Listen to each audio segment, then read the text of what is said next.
you. Good morning, good morning to you. Good morning, good morning. Won't you share with a friend or two? Good morning, good morning to you. You. Good morning. Good morning, good morning to you. You. Good morning.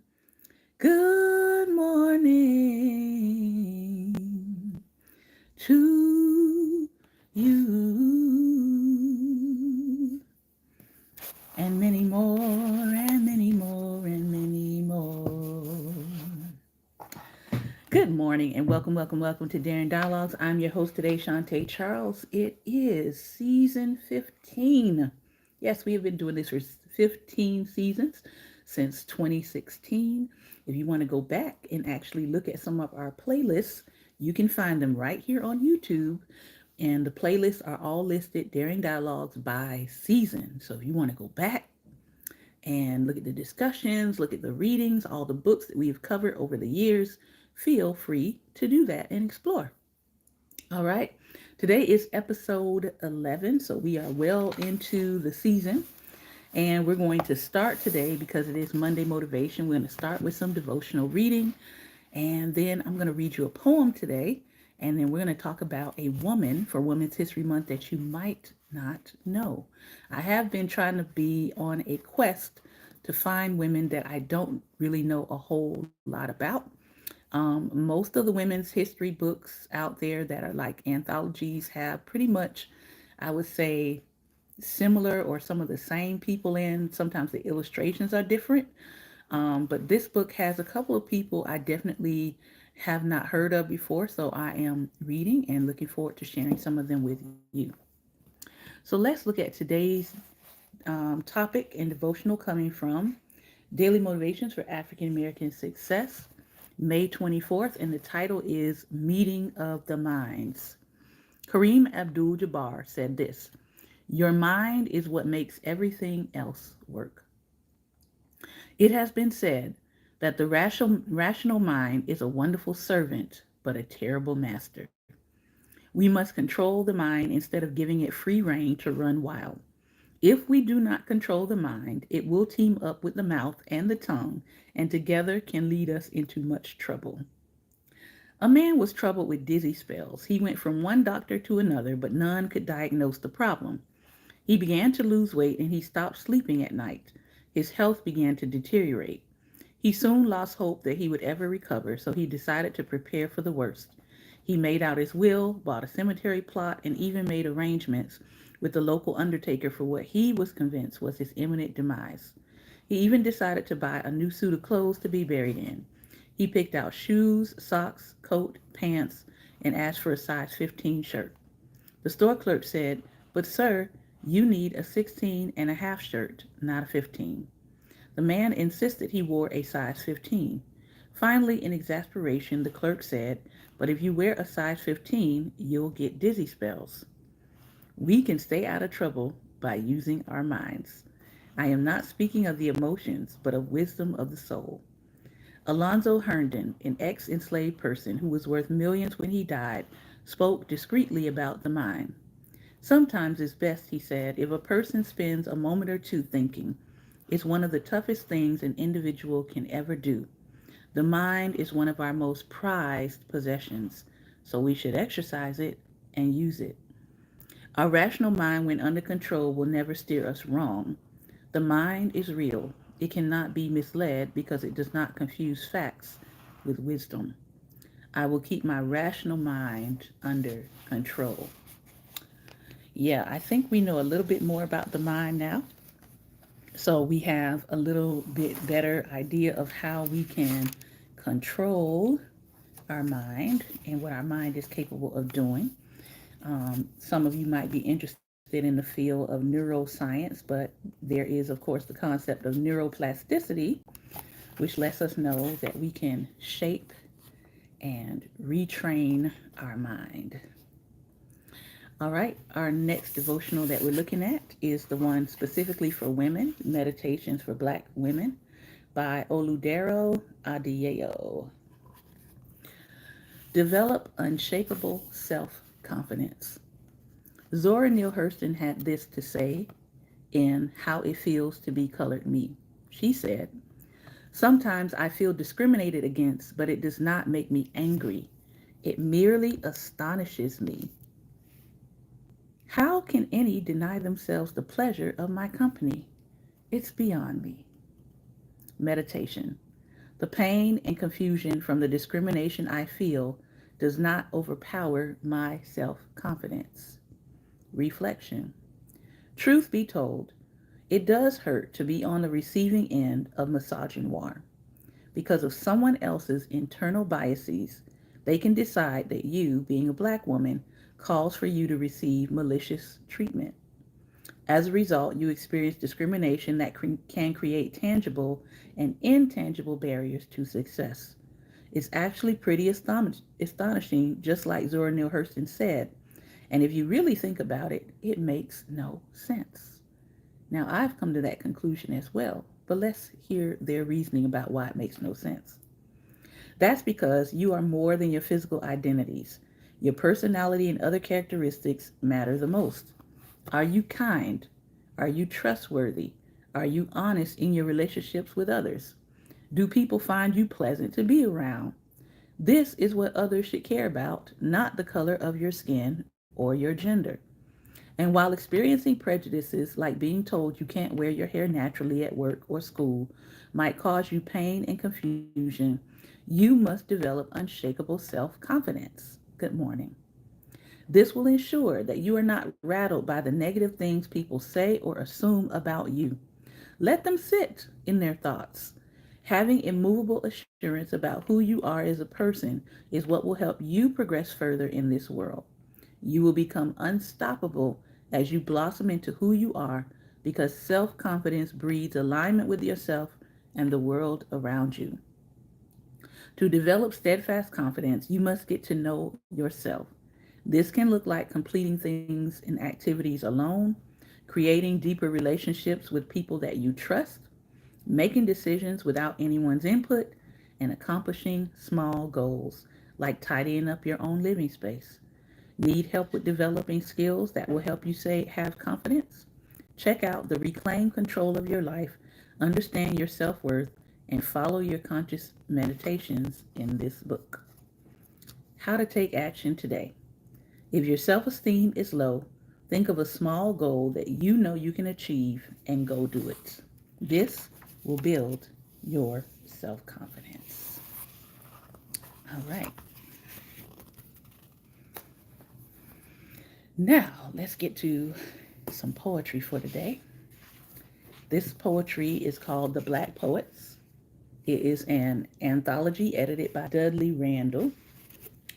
And I'm looking at this poem today called The Forerunners by James M. Whitfield. America, it is to thee, thou boasted land of liberty. It is to thee I raise my song, thou land of blood and crime and wrong. It is to thee, my native land, from which has issued many a band, to tear the black man from his soil and force him here to delve and toil. Chained on your blood bemoistened sod, cringing beneath a tyrant's rod, stripped of those rights which nature's God bequeathed to all the human race, bound to a petty tyrant's nod because he wears a paler face. Wow. Talk about some writing. All right, one more poem today.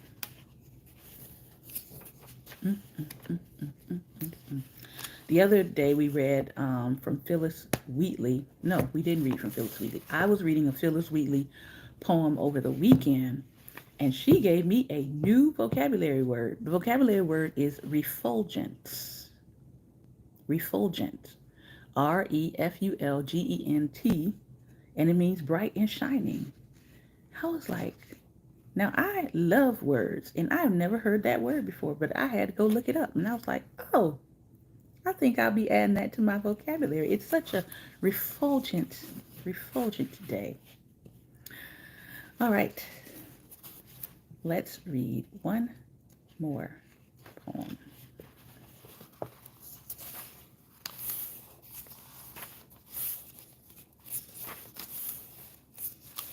Harlem Renaissance by Langston Hughes.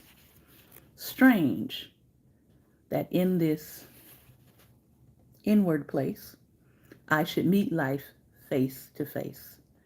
When for years I had been seeking life in places gentler speaking, until I came to this vile street and found life stepping on my feet. Langston Hughes. That's a pretty visual picture. Life stepping on your feet. All right, our last reading for today, as I promised, I was going to bring out this book today. She Changed the World, Celebrating Women Who Made History. And the person that we're going to dive into today, her name is Isra Hersey. And this is her illustrated image. She is a currently living person, activist. Let's read about her. Let's learn a little bit about why she's in this book. B, to exist, to represent. The loudest voices amplifying the dangers of climate change are quite often the youngest, who are concerned about the future of the world they are inheriting.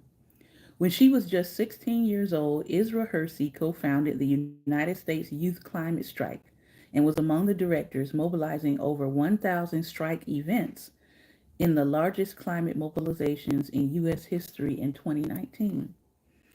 With the looming climate crisis exacerbated by the inaction of older generations and leaders, Isra and other young activists like her do not have the luxury to simply be. And for a very visible young black Muslim girl in climate activism, simply being is not so simple. Hersey was raised in a home full of organizers in the Minneapolis Somali community. She is the daughter of Ilhan Omar, the trailblazing, visibly Muslim United States representative for the state of Minnesota.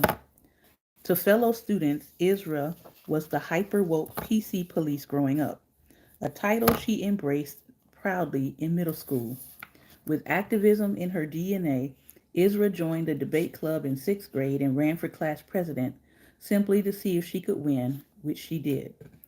Hersey challenged her classmates, consistently speaking up about every instance of prejudice or misogyny in earshot.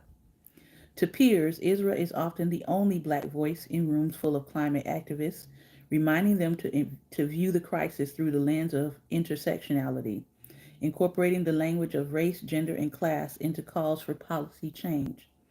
Hersey confronts people's comfort zones and those who may prefer to discuss climate change in terms of just sad polar bears, rather than show a history of racist housing policies that leave marginalized people disproportionately affected by the rapidly warming world. To critics, Isra is an extension of her mother's political pursuits and is seen as equally fair game. As slander and speculation of Representative Omar sadly spills over to her family. To her friends, Isra is a fellow teenager. She is on TikTok and Twitter where she proudly displays her pronouns, that she is part of the class of 2025 at Columbia University, and firmly reclaimed the phrase angry black girl alongside a sickle and hammer emoji representing proletarian solidarity. Her relationship with social media has changed, though. Her activism launched her into an uncomfortable visibility, and she has taken steps to distance herself from it while still recognizing how digital spaces enable young people to have a very influential voice for change. Isra Hersey uses her platform to push others to recognize what they take for granted. The stakes are too high to ignore any longer, and Isra's generation is more equipped than ever with the vocabulary to define themselves how they want and the technology to reach everyone who needs to hear them. Isra Hersey is a young black Muslim, a child of immigrants, very online, and a climate activist. She works to shape the world and to be just Isra. Her quote is, "Whether or not I deserve it isn't the question. It's more of how do I use this opportunity that I have." I think that's a very powerful thing considering the ruling that just came down from the Supreme Court, apparently, either yesterday or a couple of days ago. A 5-4 ruling, you might want to look it up, that has to do with our water and the protections of our water. And what is that going to mean in the future when safe, clean drinking water is not a guarantee anymore? All right. So this is what I wanted to share with us this morning. I do have um, some other commitments I have to take care of, but I did want to come and make sure that we had some inspiration for today. I hope that something that was said would encourage you, empower you, inspire you, activate you into doing some good in the world. Remember, light is the most daring opposition to darkness, so continue to go out and be light.